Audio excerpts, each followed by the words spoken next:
So I hope all of you have read today's newspaper.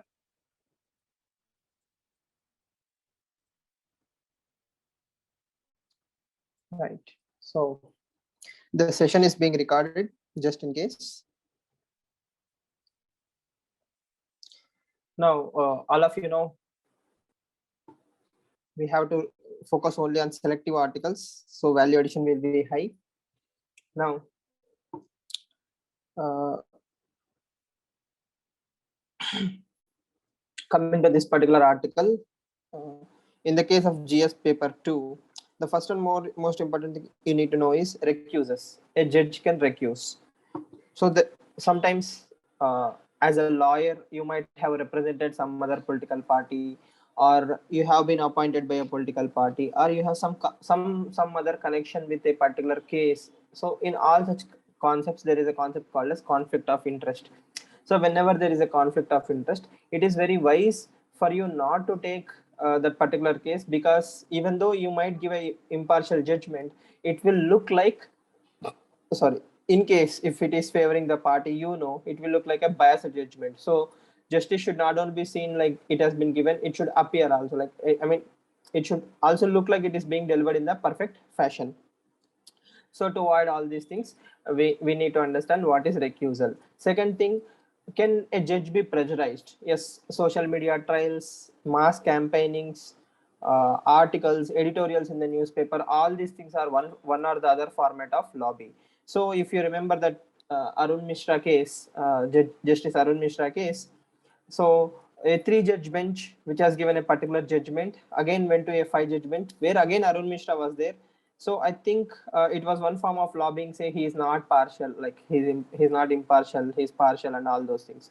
So in this case also, if you see, Mamata Banerjee is blaming that particular judge as, he's closer to he has the Bharatiya Janata Party. So he may or may not have this, but it is one form of character assassination of the judge. And as the judge points out, it's a psychological offenses, and he fines her for the same. Now, just remember, that is why systems have the separation of powers, right? Like at the same time, separation of powers is not airtight compartments. Just for idea sake. So this one is totally for prelims.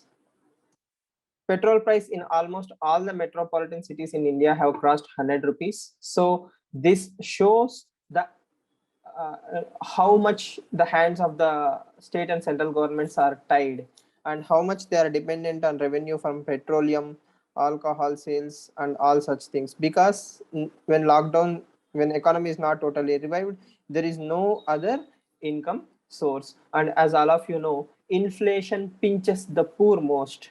It hurts the poor most, because a well-off person can save certain amount of money, but petrol prices which is needed for petrol which is needed for day-to-day activities, which actually hurt the common man.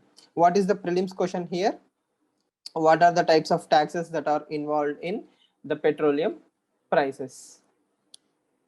I mean, uh, there is no income source for either the state governments or the union government. Unfortunately, that is the reality. We know in the past governments have collapsed whenever onion prices and petrol prices have increased. In spite of knowing this, and also knowing that it leads to inflation. Yes, I hope you understand. So in spite of knowing all these things, people are still daring to keep the prices high, the taxes high, because we don't have alternative. So I mean, there is no other way to see connecting the dots backwards, or we cannot bring in politics or any other thing. No, I don't think any single person in the planet, if it is made finance minister or any other minister, will find some alternative, because revival of economy, vaccination is the only solution for the long term. So for prelims point of view, remember what are the kinds of taxes that are levied, who decides the petroleum prices, whether it's the government or the or who? Is it government that is deciding the petroleum prices, or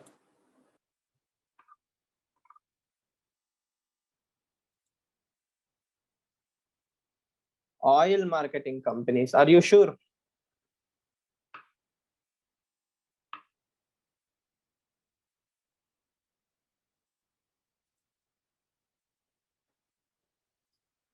Yes, India has delinked the petroleum prices from the hands of the government. It is totally in the hands of oil marketing companies. So we have seen around 16 to 20 times the petroleum prices have increased in the recent times. That shows how volatile this entire scenario is. And also we have to remember, if India had, let's say, domestic petroleum production, or if you are moving towards what, renewable energy, renewable mobility, and all those things, our dependency on other countries for our prices might come down. Because right now entire OPEC drama is going on, right? OPEC is also not reducing the prices, which is leading to the increase of Brent crude oil. Though Brent is not directly the basket we use for oil prices, still global oil prices, when they increase, we will feel the pinch.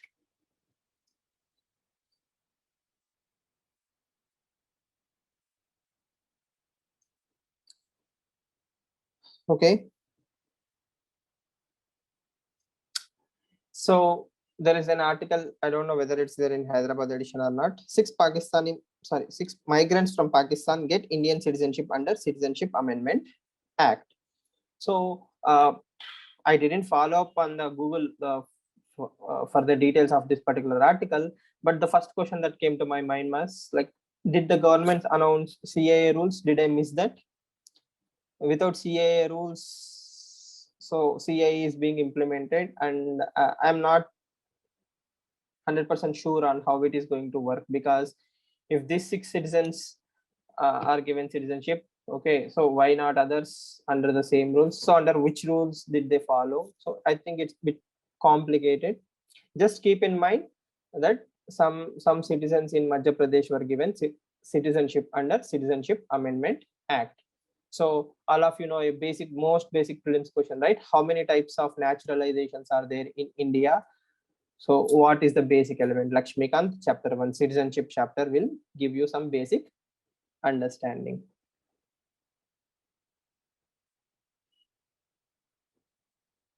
So I think a editorial might come sooner than later.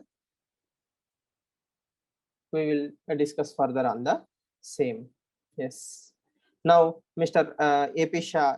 So as all of you know, AP Shah is a very liberal voice in the judiciary. He retired a year ago, a few years ago, and he is in this particular article targeting the judiciary, saying, the death of Mr. Stan Swamy is very unfortunate, and it's a systemic failure. Now, in a way, he is correct, but as we have discussed yesterday itself, there is a paradox right now that is happening in the country, right? And see, just yesterday we have discussed about Pegasus. Today we have seen an article in the Hindu about Pegasus also. Now, what is the paradox here? NIA is saying don't give the bail. It's a very, very crucial case. It's a landmark case. So please don't give the bail. On the other hand, it's almost 3 years and there is zero progress or zero pressure from the NIA to conclude the case. If they are so guilty, if they are like guilty beyond doubt, okay, why not just hit the final nail in the coffin? Let's say yes, they are guilty, and throw them in the jail forever. Why we will be spared of all these editorials and the moral lectures, right? If they are guilty, throw them in the jail. If you have to hang them, hang them. If they are not guilty, release them. You have to make these kind of cases as the benchmark, right?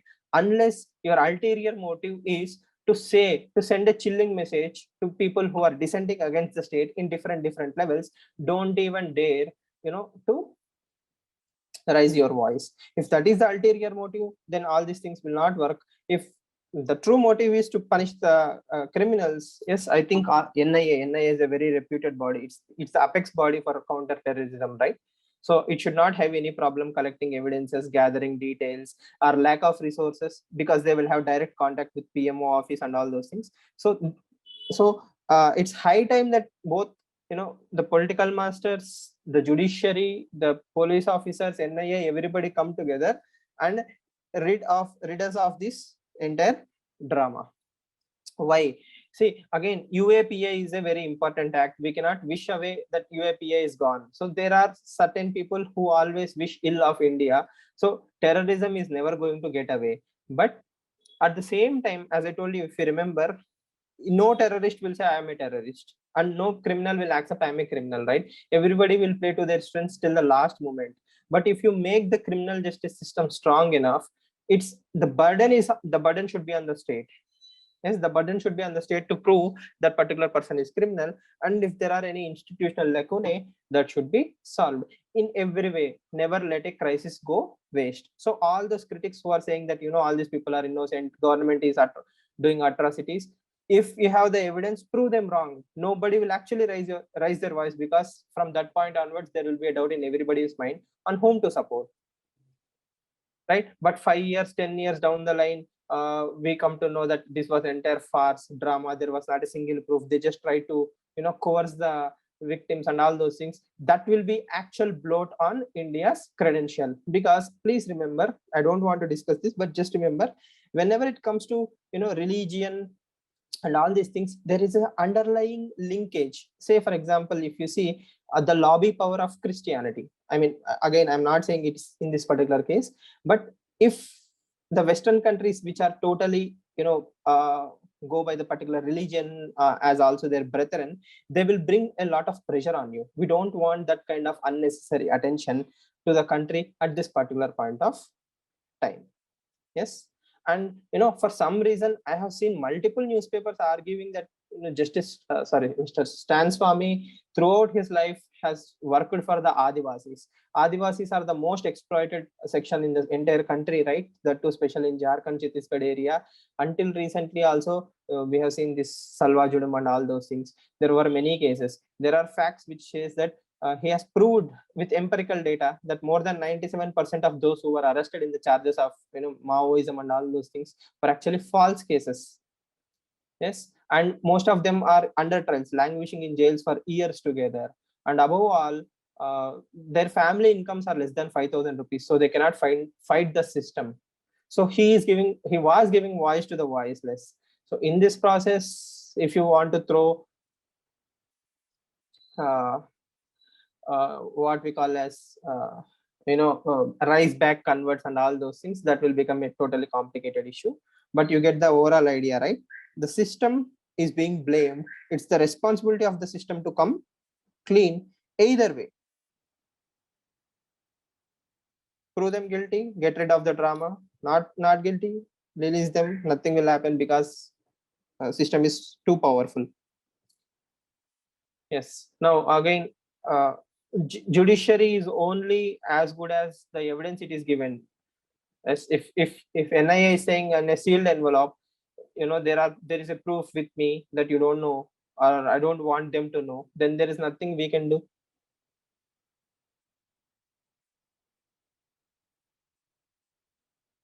Yes.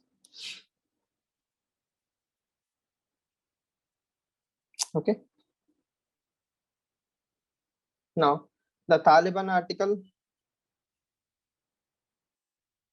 Hindu is being very creative here.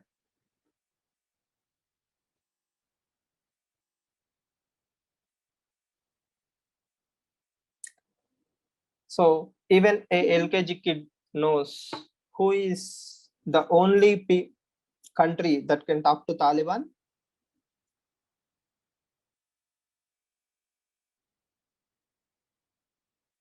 Our friendly neighborhood, Pakistan. So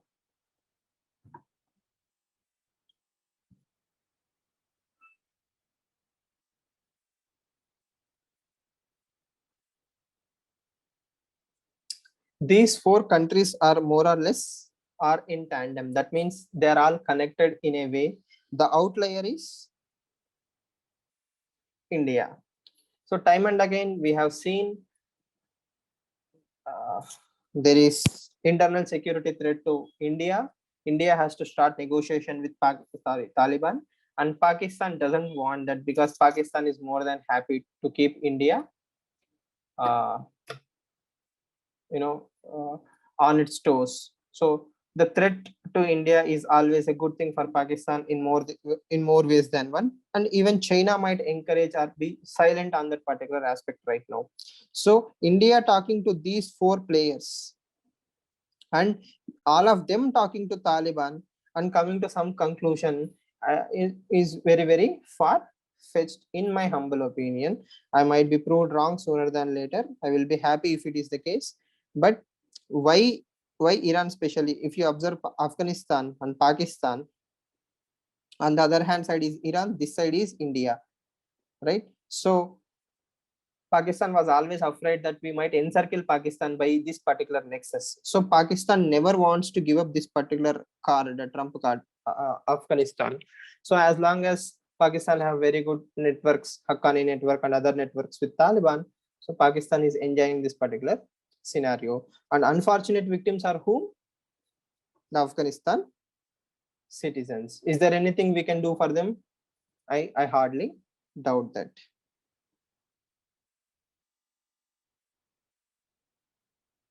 I mean, PSIR students, I don't want to spend too much time elaborating that particular article. Yes. So, how many of you have read this Challenging the Social Norms article?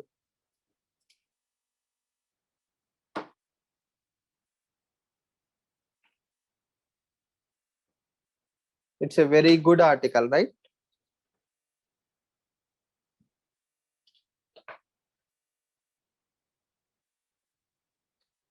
It's a very good UPSC worthy article because it's only good in paper in more ways than one. In the starting, she praises like we are on the cusp of demographic dividend. Like we will get goosebumps. Yes, average Indians are 29.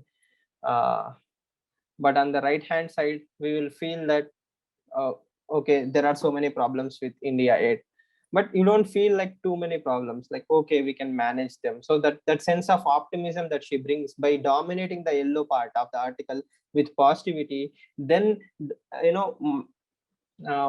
making the issues as a minority, she nicely manages the overall sense of the article. So you can learn a lot on how to write a good essay by reading this particular essay article, in my opinion. It feels so optimistic. The negatives in the end doesn't even make any huge difference to us.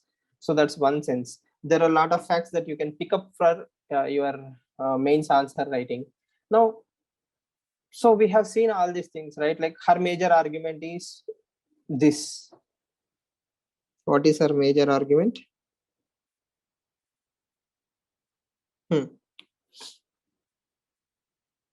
This part of the article, if you read, she says that woman, girl should be educated. So they should be informed. We should have services. We should have the best of the states, etc. So when you sound this, it sounds so true, right? All of you agree at this much? Girl should be empowered. She should be educated. She should be financially independent. She should have healthy choices. Yes. So all these things are totally understandable. Yes or no? Yes. Now, my simple question is this. Don't you think the women in Kerala have all these things? At least, if not in Bihar and Uttar Pradesh, Kerala, the women in Kerala have all these things, right? 95% literate state.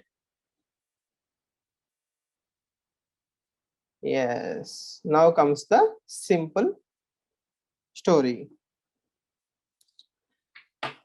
Education is not equal to empowerment. Don't fall into that policy trap that if I put books in the hand of all the girls in the country, they will automatically be empowered. Even if she becomes IAS, her parents will decide whom she should marry. Okay, so we are in that kind of social state. I mean, that may not be true, but okay. So what I'm trying to tell is uh,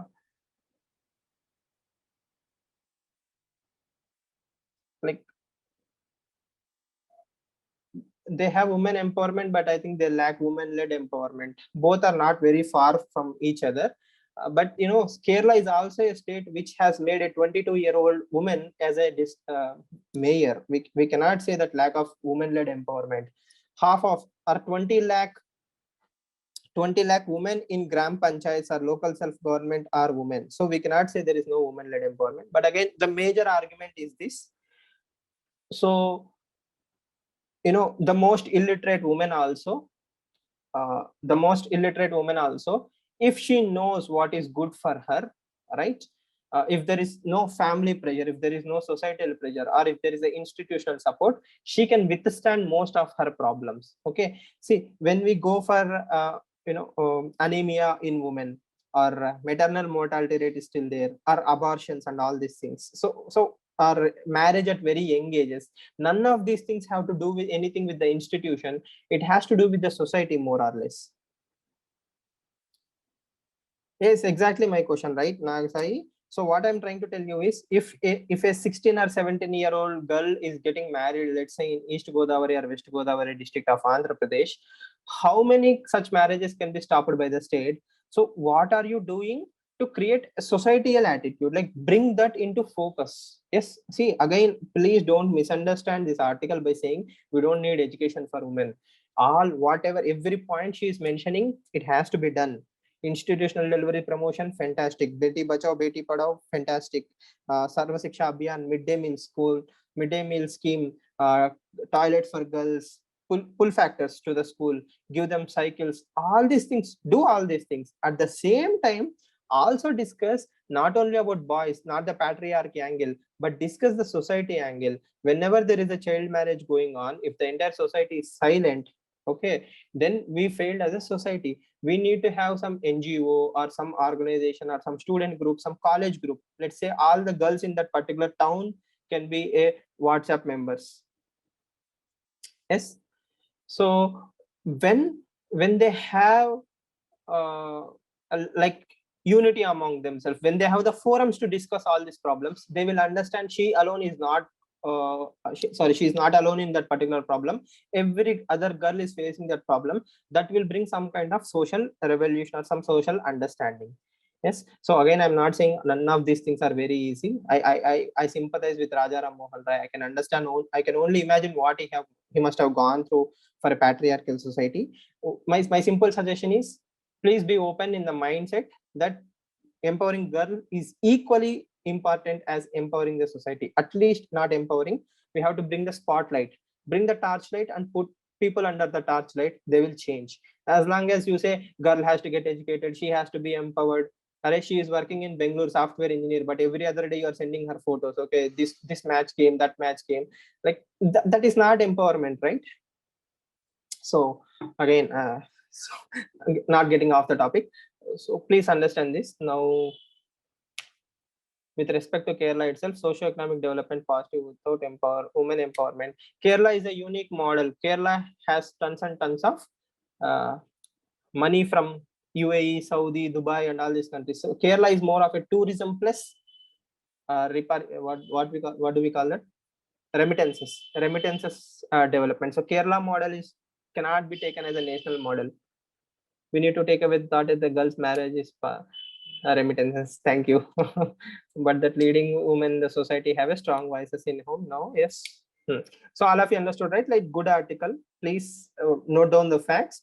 Remember, Indian government is doing whatever it can, but at the same time, society has to take some kind of initiatives to at least bring these things under attention. Now, how many of you even know that throughout the country right now, child marriages have increased exponentially? Odisha, Telangana, I don't know, Haryana, like many states, the girl is getting married, and unwanted pregnancies have increased. So have abortion rates, like foeticide, infanticide, all these things are increasing.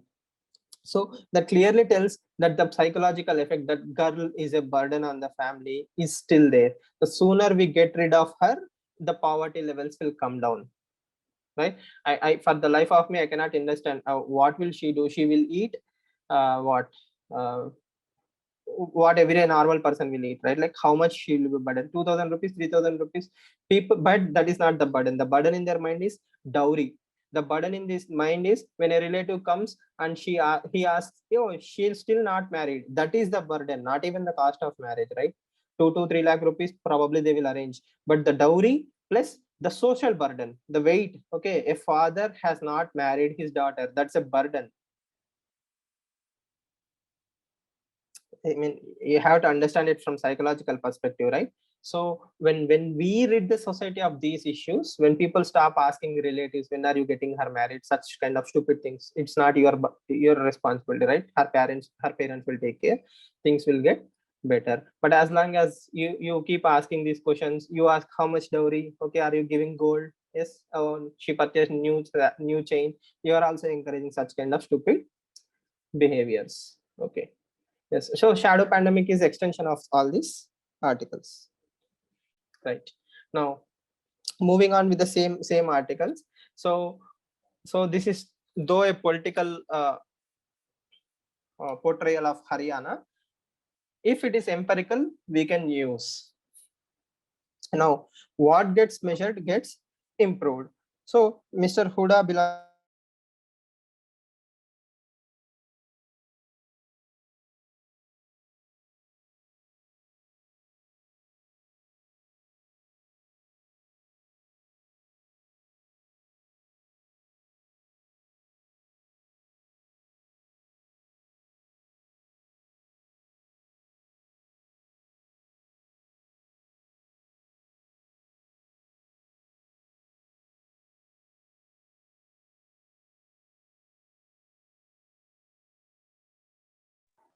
Not audible.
Am I audible now? Yes, sir. Yes, sir. Okay. So I think recording is in progress.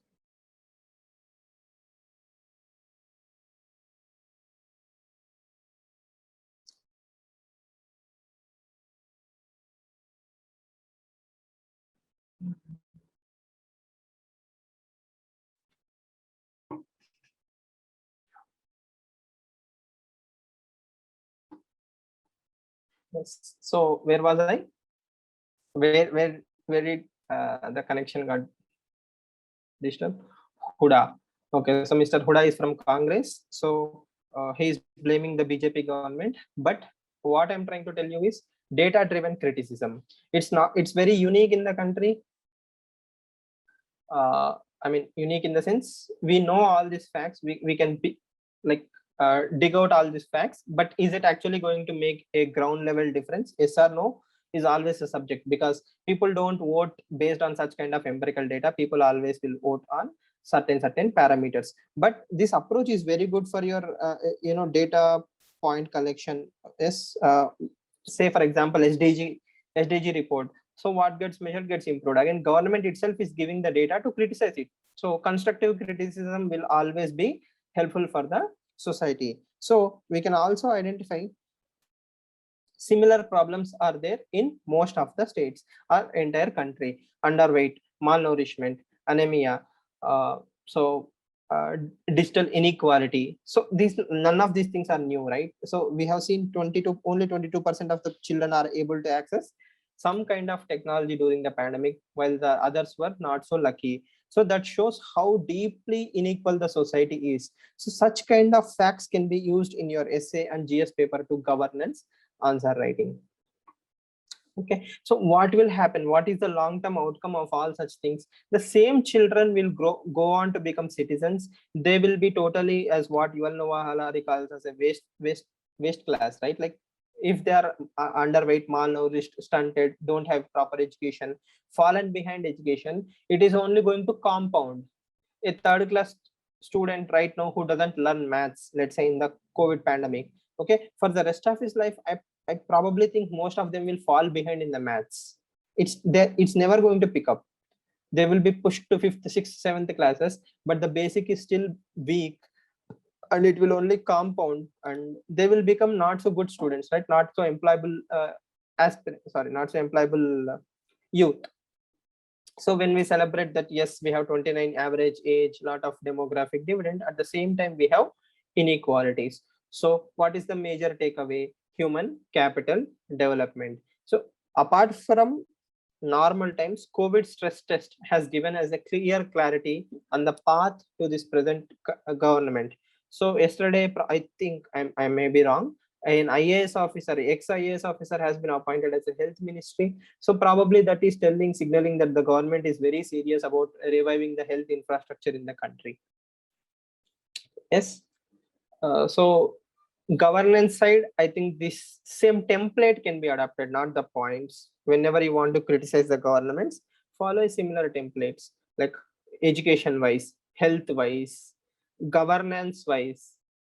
So if you target most of the times only on these aspects also, still your answers will look very, very good. Because in ethics paper also, if you see, either the questions will be about civil servants or about the society. Society means again poverty, health, education, and access to government or government facilities. Clear? See,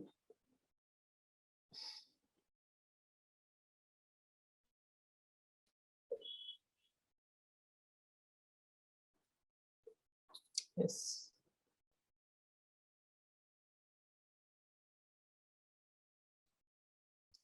Is this judicial overreach?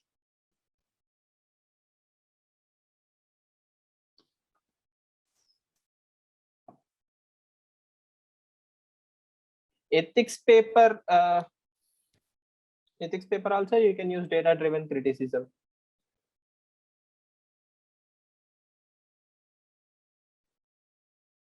Yesterday there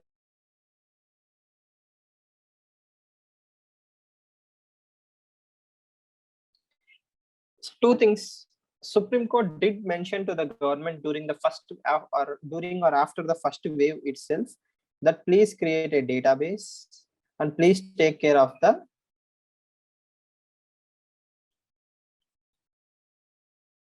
people.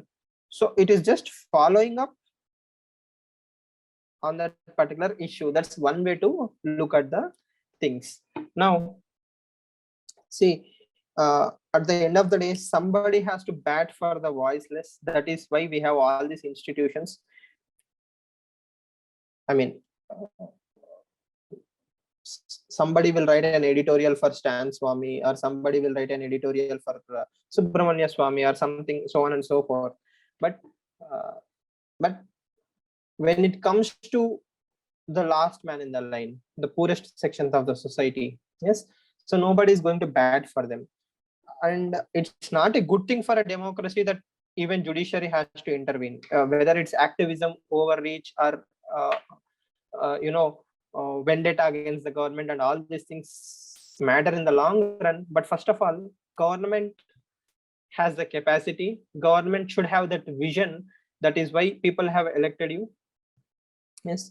And it's not an easy task if you are that particular secretary of, let's say, labor ministry and all those things within the pandemic, when things were like so disconnected, people are working from home, so on and so forth. It's very difficult for you to create a national level database at such a rapid time. That is also one thing we have to understand. But the thing is, we should at least start investing things in that direction. We have Aadhaar, right? We already have Aadhaar. All we need to create is something like CoWIN. Yes, and ask people to register. Then you can filter. In the starting 1-2 years, let money be wasted, or people misuse it. On all these things will happen. Let it be. But it's something is better than nothing. Yes, CoWIN. If you are a migrant labor, go to some educated person or talk to some internet center or someone, or create kiosks. Right? What will happen? People will create these kind of databases. So then slowly filter away all those people who are not actually migrant labors. So that can be one thing that is to be invested by the government. So the points are self-explanatory. Article 21, National Food Security Act, One Nation, One Ration Card, and all so on and so forth.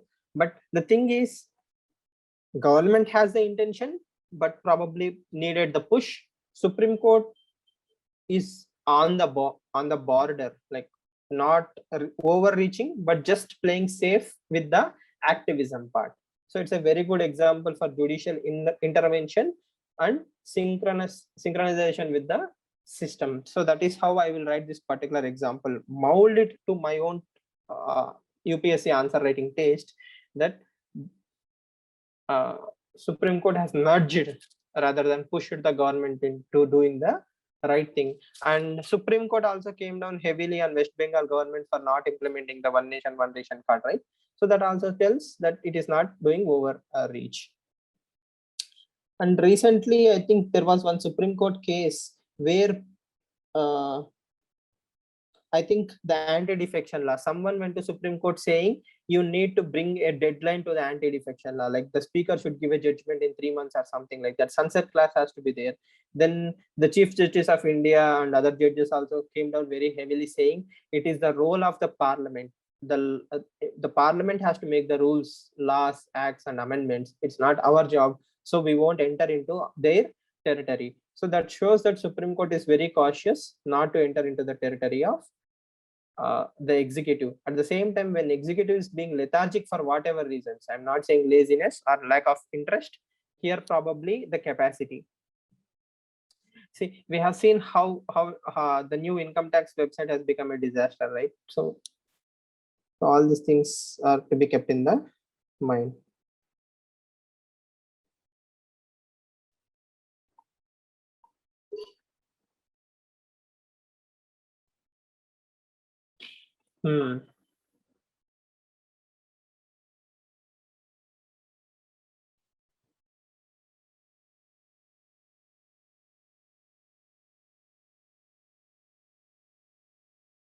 I think even the system is learning, right? If you see CoWIN website, in the initial days, it was very bad. I think right now, very few people are actually complaining on how it is working.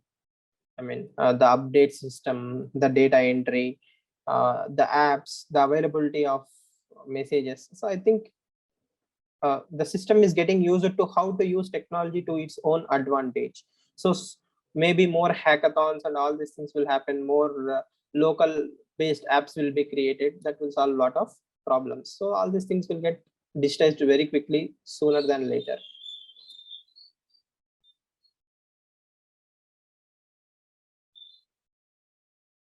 Any questions on this particular article?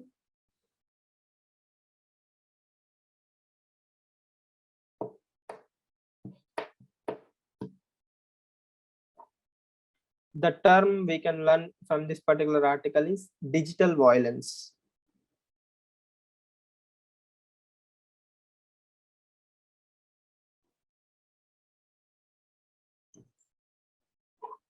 So a basic prelims question: fundamental rights are a limitation on the citizen or state? State. Not citizen. Article 19(1) have limitations, right? You cannot see anything and everything that comes to your mind. 19(2), okay. 19(2)(g), okay. Reasonable restrictions for the rights, okay. Rule of law.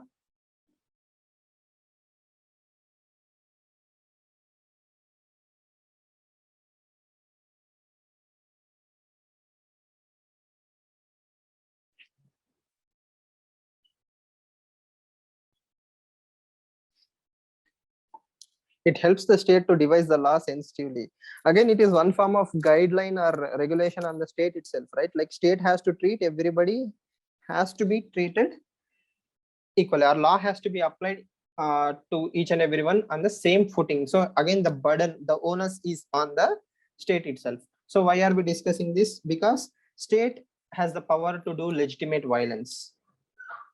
Okay, state is the only tool in the entire planet which is having the legitimate power to do violence. Legitimate violence can be done by the state. Encounter by state is not murder. Yes. So again, the word legitimate is very important. Now, when it comes to digital violence also, so Pegasus and such sophisticated apps are only accessible to the state. And you can also understand it from the media silence and the state's silence. When is the last time you have heard state body speaking about Pegasus? Right? The company itself has told that we don't deal with clients, we deal only with the nation states. So all these things, all the silence will actually create a lot of conspiracy theories, but I'm not going to enter into conspiracy theories. But to simply understand, when state decides to go against someone, it has all the power in the world. So normal things like arrest, throwing them in the jail, UAPA, etc., might attract a lot of attention. But if I'm doing it digitally, yes, so I can create a lot of game changing things at the real life. Yes, let's say hypothetically, all these lawyers, activists, and civil society figures of Bhim Koregaon issue were actually targeted by the state. Hypothetically, again, are actually targeted by the state, plan fake evidence, or to find out personal information violating their right of privacy and all those things. How are we going to prove that? It becomes very, very difficult. So please remember, the term digital violence is a very important thing, and it's something emerging. If you don't want to use it in the context of India, again, as I was saying, if you don't want to use it in the context of India, gray area, throw it on some other country. There are multiple countries, right? Russia, Turkey, yes. Throw on them, saying they are using all these illegitimate means to control the civil society organization and so on and so forth. It's not legitimate, right? Definitely it's not legitimate. No matter who uses the digital tools, if you are breaching my privacy, you are a culprit, because you are violating fundamental right. Puttaswamy versus Union of India. A very important article from that particular point of view: legitimate violence of state, polity question.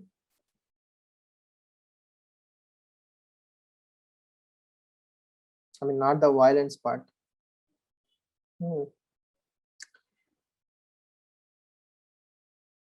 Very interesting developments for IR students. Sri Lanka issuing coin for CPC centenary. I sincerely hope they issue coin at the 175th, 150th birthday is done, right? Like there is some landmark in 75 years of Indian independence. What is the next landmark?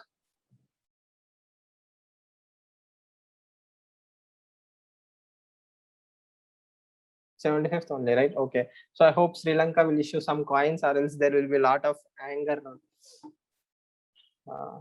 against India. So this shows how, I don't know how to put it, but China is totally controlling the Sri Lankan funds. If we remember, we also have currency swap. So don't blame India. India is doing $1 billion currency swap with Sri Lanka, and Sri Lanka is heavily dependent on that money as well. So only as long as we keep making money and giving money to our friends, our neighbors will be very close to us, or else they will be persuaded by China. So that's one way to look at this particular article.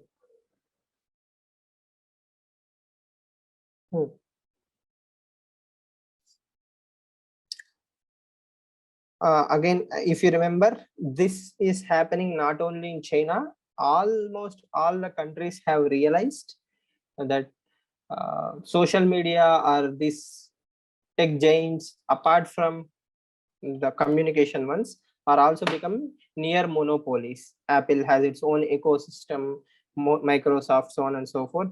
So for 10 years, even in China, no anti-monopoly cases were entertained, because China wanted Chinese companies to grow, and grow they did. Like they have grown fantastically. Now the state doesn't want these companies to be so powerful to dictate terms to the political parties, and the political parties are controlling the companies. So if China can do it, so can other countries. So that's a very important thing to remember. Now, if you don't know the background story, Mr. Alibaba, the founder of this Alibaba the Giant, is so he was a nobody. Then he went on to become the richest man in the China. Like his Alibaba company is like it can sell billions of dollars in one sale, one day, mega sales. He went to a political rally or something. I mean, there was some meeting. Yes. So again, that is what I'm saying. It's not state sponsored. That is where you are mistaken. What China has done is China allowed all these companies to steal the US tech, US ideas and all these things and grow. As long as these companies were growing in the lines that are drawn by Chinese government, they were fine. Though they were private, if Chinese government comes and asks me, please give the data of all your users, okay sir, please take. So that is not state sponsored, that is working with the state. Two different things. So what happened is when Mr. Alibaba went to a particular political rally or political meeting, and he made some comments. He made some comments against the CPC, the Chinese government party. Not extraordinary comments, very subtle comments saying we need more freedom, something like that. I mean, industries need more freedom to do trade, etc., etc. So after saying that, the Chinese government has started hounding him. If you remember, he went underground. He was not seen for 15-20 days. Then he was brought back. If he was any other small company owner, probably he would have been thrown in a black cell because he's the richest Chinese guy. He was brought back. Now he's totally towing in the line of the government. And if you see, the government is beating very heavily on Alibaba. Okay, so Tencent, Alibaba, Baidu, Didi, there are so many brilliant companies in China, all grew with the support of the state. State allowed to grow without any rules and regulations. It never bothered about what practices you are doing, whether you are stealing IPR rights, whether you are stealing your competitors, whether you are buying off companies, everything, left, right, and center, totally freedom. Why? The only concept is you have to grow and you have to be an alternative to the Western company. Uber came. Uber, the only country where Uber actually failed to do its idiotic practices is China. Right? In every other country, Uber got away with all its, extraordinary unethical business practices. But in China, it didn't succeed because China has its own alternative, right? So my intention is this: tech companies are giants. These companies have the power to create narrations very easily, and governments throughout the world are realizing. If you see the Donald Trump case also, right? So if you remember, I did point out, right? Facebook, Twitter, and Google, when he was president, till the last day, almost in the last day, they were very silent on every idiotic thing that he tweeted. Just when they realized, he's going to lose the elections and power is about to change, they started doing this censorship. I mean, they have the power to change the political narrations. They can create riots if they want to. They can create stars overnight. They can destroy the lives overnight. Such kind of unlimited power should not be there with the companies. At least some kind of regulation should be there. I'm not saying what China is doing is perfect. There are good lessons for India to take away. We need to be very vigilant with all these companies, and we are also seeing that global movement against these companies. Yes. And India is increasing we are going into that bubble. We are just entering. China is coming out while we are entering that bubble of 10 years of unbridled growth. We have more unicorns than ever in India. We have more companies going for IPO. Nykaa, Zomato. What other companies are going for IPO apart from LIC? Indian government is creating that ecosystem for companies to grow. Then what? We'll see.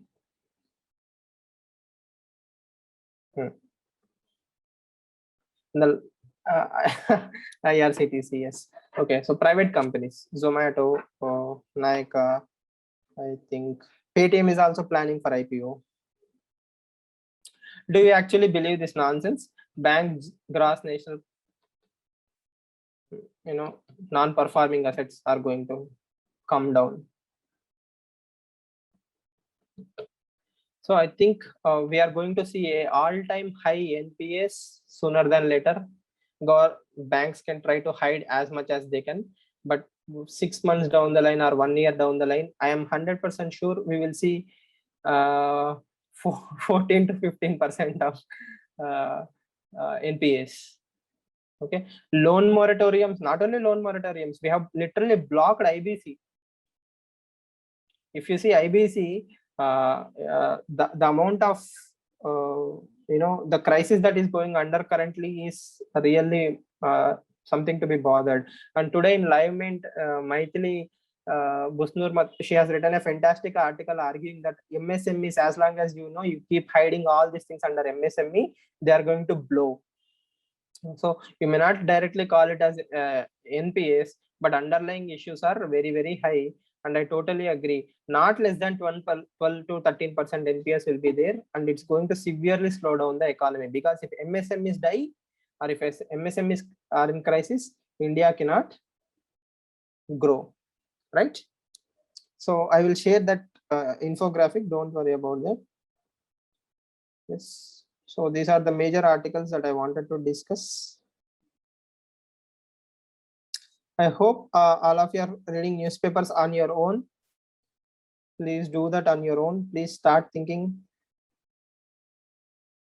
Yes. And please don't follow this political article.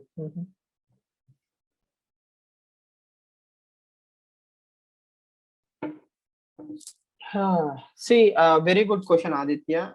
Now, if you also follow the international news, there was one of the largest hacks in the world. I forgot its name. Some fire sales kind of thing. Okay, it has affected millions of computers and smartphones in the world. Now, what is happening here is we are creating signal-like apps. I totally understand your point. We are creating signal-like apps which are totally end-to-end encrypted, which does not allow security agencies to interpret what two terrorists are talking. Okay, that's a nightmare for a CBI officer. On the other hand side, the Pegasus-like softwares will give you access to get information which is very sensitive without revealing yourself, right? And you might avoid some national security, event security threats and all these things.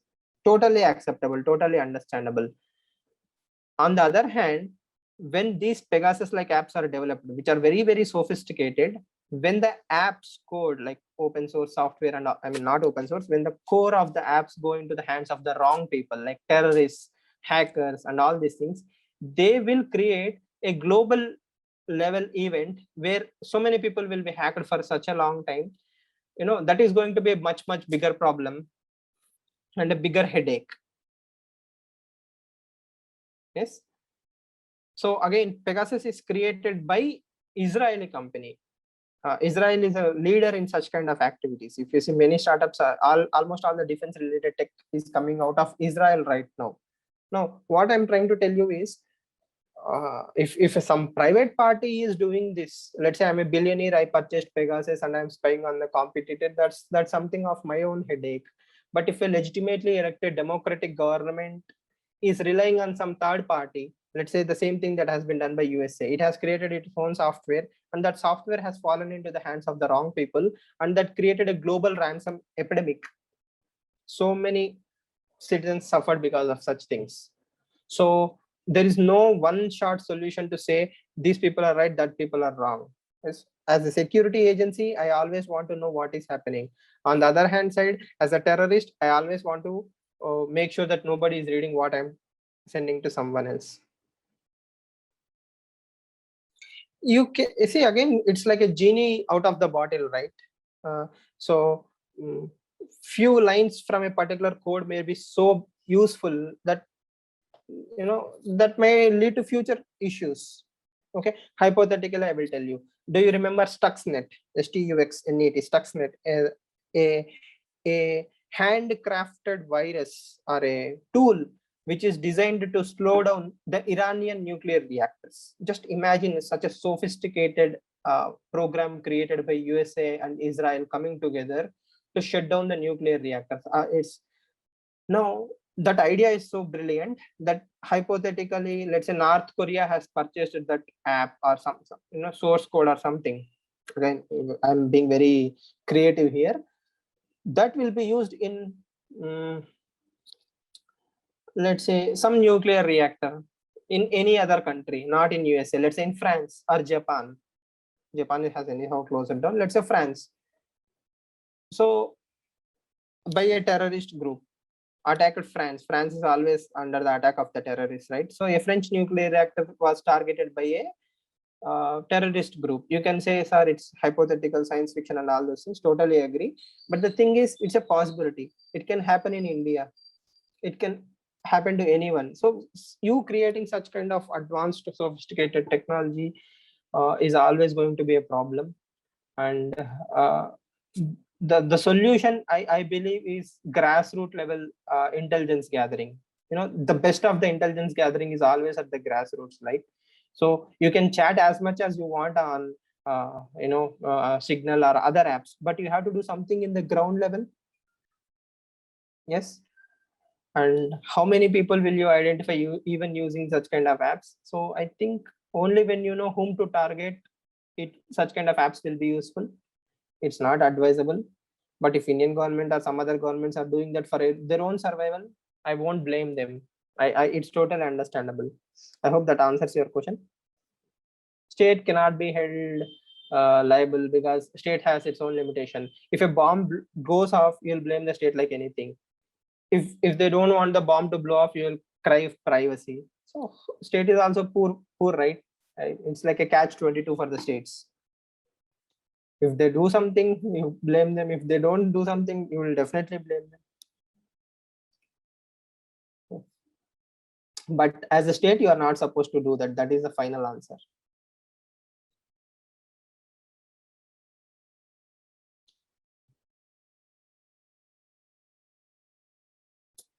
Yes.